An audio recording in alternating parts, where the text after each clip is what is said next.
Caixa, tem um clube brasileiro que está esbanjando grana, mas ao mesmo tempo tá com passando dificuldades. Dificuldadezinha, hein? E aí, termina ele, e o futebol mineiro hoje está em pauta aqui hoje, né? O Flamengo foi atrás do Caio Jorge, o Cruzeiro não liberou. Negou até a morte. E aí o Flamengo continua na luta para peças de reposição, mesmo com caixa em dia. Com caixa em dia, não, com o maior caixa do futebol brasileiro, né? Assim, 2 bilhões de faturamento, Acho que com até do 1 futebol bilhão... sul-americano. Não, o futebol sul-americano é disparado. Tem vários números, assim, que seria o quarto maior orçamento do futebol espanhol, o oitavo do futebol inglês, o terceiro da Itália, o terceiro a outros da mercados, Alemanha. Só que é aquela velha história, o Flamengo ele tem muito dinheiro, mas ele não tem o que comprar. Ele não tem o que comprar. Porque você tem um jogador como o Caio Jorge. Beleza, você vai pagar 50 milhões pelo Caio Jorge, você não vai pagar 50 milhões pelo Caio Jorge. Por quê? Porque não faz sentido você pagar 50 milhões para um jogador que, se um europeu vier, leva por 40, por exemplo. Assim, mas é porque o Cruzeiro não quer repor diretamente um jogador que vai enfrentar um futuro não tão distante, vai se encontrar ali nas cabeças do Campeonato Brasileiro, não tem sentido. A confusão é logo ali. A confusão é logo ali. Então o Flamengo ele se vê num mercado que é muito escasso pelo tamanho do dinheiro que ele tem. É aquela história, todo mundo sabe que o Flamengo tem dinheiro. Isso é bom para o Flamengo, isso é ruim para o Flamengo. Porque se eu sei que você tem dinheiro, então eu vou te oferecer mais caro, porque você pode pagar. Eu sei que você pode pagar. Da oferta e da procura. Eu sei que você pode pagar pelo que eu quero. Então o Flamengo está com dificuldades. Então está tendo muito mais saídas nesse momento, como foi a saída do Vinha, agora para o River Plate. Outros jogadores estavam emprestados, o Carlinhos saiu para o Remo. Aí você tem, enfim, várias movimentações de saída. Mas de chegada está muito complicado. Porque até as disputas que o Flamengo faz na Europa, às vezes não é tão fácil quanto a galera pensa. O Flamengo traz o Jorginho, traz o Pulgar, traz esses jogadores assim que vieram da Europa para o Flamengo, mas foi muito mais oportunidade do que necessariamente pela oferta do Flamengo, a proposta sempre superior. O Jorginho, quando assinou com o Flamengo, faltava 6 meses para encerrar o contrato no Chelsea. E era um contexto de querer voltar para o Brasil e jogar no Flamengo. Beleza. Só que quando você entra em disputa com certos jogadores, aí você vai contratar por exemplo, o Flamengo estava atrás do Tati Castelhanos.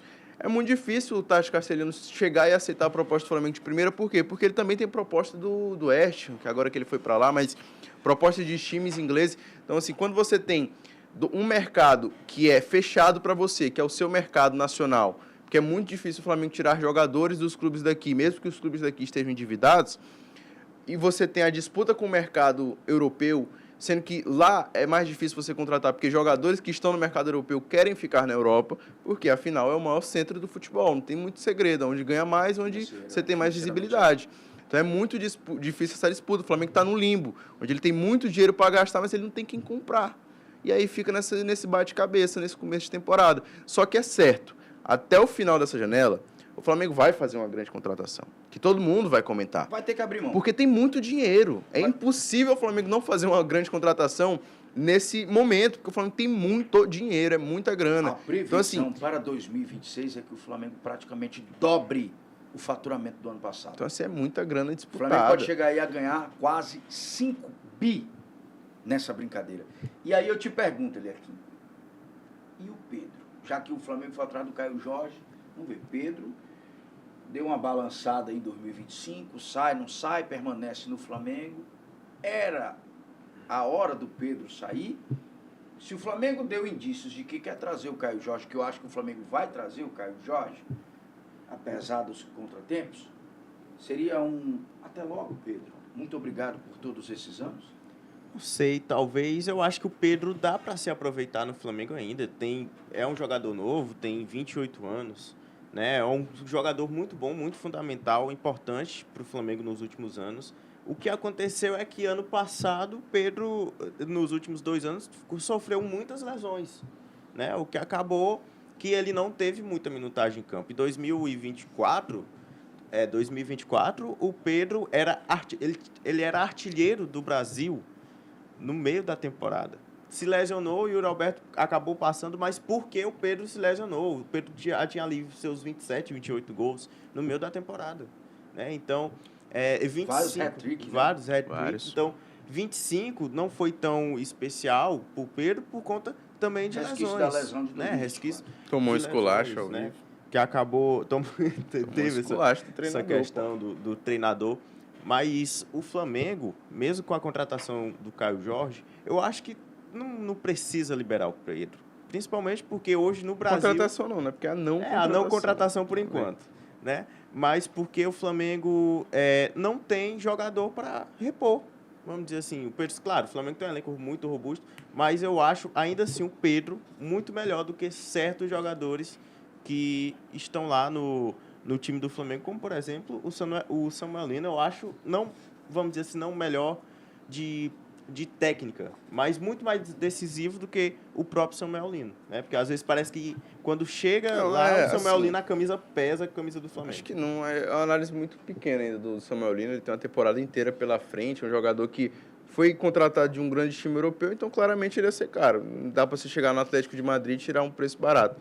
Mas assim, falando dessa questão do Pedro, eu acho que a vinda do Caio Jorge, a não vinda no caso, né, e a possibilidade de um atacante vir, como o Marcos Leonardo, é muito mais centrada numa disputa de elenco que o Flamengo precisa ter nessa posição, porque viu claramente que o Pedro, em alguns momentos da temporada, deu uma relaxada, sofreu até um esculacho público do próprio treinador sobre isso, e aí pesou, voltou jogando bem, só que aí se machucou. É um jogador que não entrega o que o Felipe Luiz quer de futebol, que é uma intensidade ali na frente. Ele é muito titular porque ele é muito bom, mas não porque é exatamente o que o treinador quer. Ele é titular porque ele é muito bom jogando futebol. Mas o que o treinador quer é um jogador como o Caio Jorge, jogador de disputa, de estar ali em cima. Um Vitor Roque faria muito mais sentido no estilo do jogo que o Felipe Luiz quer jogar do que um Pedro. Só que o Pedro é muito melhor que o Vitor Roque e que o Caio Jorge. O Felipe Luiz, ele vem de uma filosofia do Atlético de Madrid de 10 anos com o Simeone, de que é um jogo para frente, é um jogo rápido.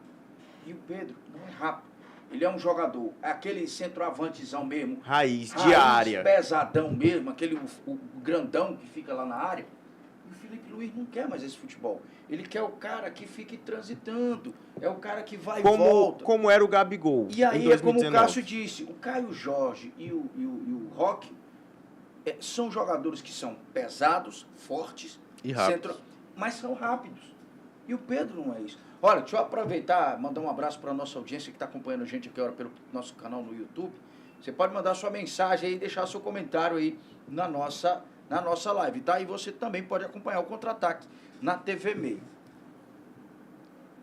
Ponto final. Ponto final, né? Vamos lá, só o ponto final, só pontuar. Acho que acredito que os próximos dias, eu queria só perguntar um negócio para vocês, aproveitar que é o ponto final mesmo. O calendário para os clubes começa agora. Próximo final de semana.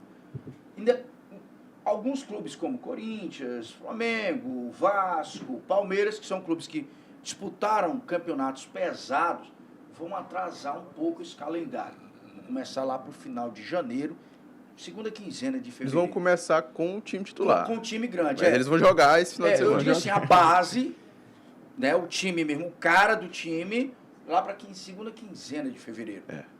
Vão começar com os times da segunda prateleira, né? Os reservas, os meninos da base, a galera que vem lá da copinha. O Flamengo já descartou, até tirou o time sub-20 da copinha, porque vai usar no estadual o time sub-20. Vai usar no começo estadual. Esse calendário não é cruel, não? Principalmente ano de Copa. Esse ano, eu acho que foi muito cruel. Esse ano eu acho que ele é menos cruel. Menos? Não, apesar de comparado aos outros anos de Copa, esse calendário é uma maravilha. Porque ele já inicia rápido. Ele é de longa duração.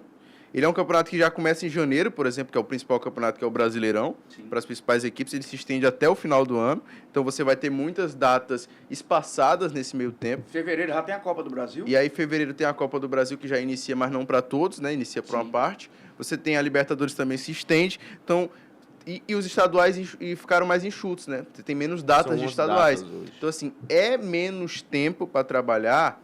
No sentido de se você de férias, de pré-temporada. De você ter uma pré-temporada para os jogadores se você desse tanto valor para o estadual. Mas como você não dá tanto valor para o estadual, para mim é um calendário que faz muito sentido nesse ano de Copa. E que, se você pega para o ano que vem, que é o ano de 2027, que não vai ter Copa, vai ser um calendário muito folgado para muitos times, que vão conseguir finalmente, além do... Óbvio, vai ter a quantidade de jogos de mais de 70 jogos na temporada. Vamos ter duas pré-temporadas, né? Nós tivemos agora dezembro e janeiro, dezembro/janeiro, E nós vamos ter agora maio e junho por causa da Copa. Maio, junho e julho, né? E faz muita diferença para as equipes do Brasileirão. A gente teve muitas equipes que pararam para essa temporada por conta do Super Mundial de Clubes, né? E voltaram de outra forma depois do Super Mundial, tanto para mal quanto para bom. O próprio Vasco conseguiu engatar uma boa sequência ali depois do Super Mundial e aí conseguiu depois, ali no final da temporada, estar disputando uma final de Copa do Brasil, por exemplo. Então, assim, esse calendário eu não vejo como tão cruel justamente porque ele se tornou um calendário mais espaçado justamente num ano de Copa do Mundo. E a gente sabe que é um ano que você não vai todo mundo do Campeonato Brasileiro, porque a maioria dos jogadores são de fora, mas você vai ter um tempo ali hábil para poder trabalhar e poder se ajeitar nesses momentos. Eu discordo e concordo com a opinião do Cássio. Por quê? O calendário do futebol brasileiro é um calendário muito extenso, principalmente no ano de Copa do Mundo. Ele fica muito mais rápido, muitas coisas uma em cima da outra praticamente, né? Então, nesse primeiro semestre vai ser, apesar de ter ali jogos espaçados, mas o pensamento que fica é que vai ser uma coisa uma em cima da outra, né? Com várias competições rolando ao mesmo tempo. Agora aí resta os times realmente se planejarem, se prepararem para poder disputar essas competições, principalmente os times que vão entrar ali na segunda fase da Copa do Brasil, né? Vão ter competições como os times do Nordeste, tem Copa do Nordeste também, tem, claro, a Série D, Série C começa só em abril. A Copa Verde também, né? Tem as Copas regionais, justamente. Tem a Copa Sudeste, né? Copa Sul-Sudeste. Sul-Sudeste, que foi criada agora pela CBF. Mas juntamente vai estar rolando também o estadual até, se eu não me engano, março, né? No início. Final de abril. Acho que a última data dos estaduais é 1º de abril, no início que é um de domingo. Março. Eu acho que vai até o início de março ali, domingo, meio de março. 1º de abril é um domingo, que eu acho que é a última data. Teoricamente é para ser as finais. São 11 datas, estaduais. né? Os estaduais são 11 datas. Então, nesse começo, né, antes da Copa do Mundo, o que me parece que vai ser um calendário muito mais atropelado. Mas se você pegar o recorte de um ano que não é ano de Copa do Mundo, esse calendário é perfeito, principalmente para o futebol brasileiro, porque o futebol brasileiro tem muitos jogos e antes, né, tinha muitas datas, muitos jogos, eram principalmente ali os times que disputavam Libertadores, como Palmeiras e Flamengo, chegam às fases finais, eles acabam tendo que adiar jogos do Campeonato Brasileiro e acaba que nas datas FIFA, que teoricamente era para descansar, você preparar o time, você tem que jogar. Então, essa redução nesse ano que não é de Copa do Mundo, desses jogos, foi um calendário perfeito, mas a impressão que fica nesse ano... Não. Então você concorda? Não, eu falo. Eu disse que. Não, eu disse que concordo e discordo. Porque você falou que discorda, agora tá falando que é perfeito, pô. Eu discordo. Não, em ano que não é de Copa do Mundo, mas em ano de Copa do Mundo. Então a impressão que fica nesse primeiro semestre é que vai ser uma coisa muito atropelada.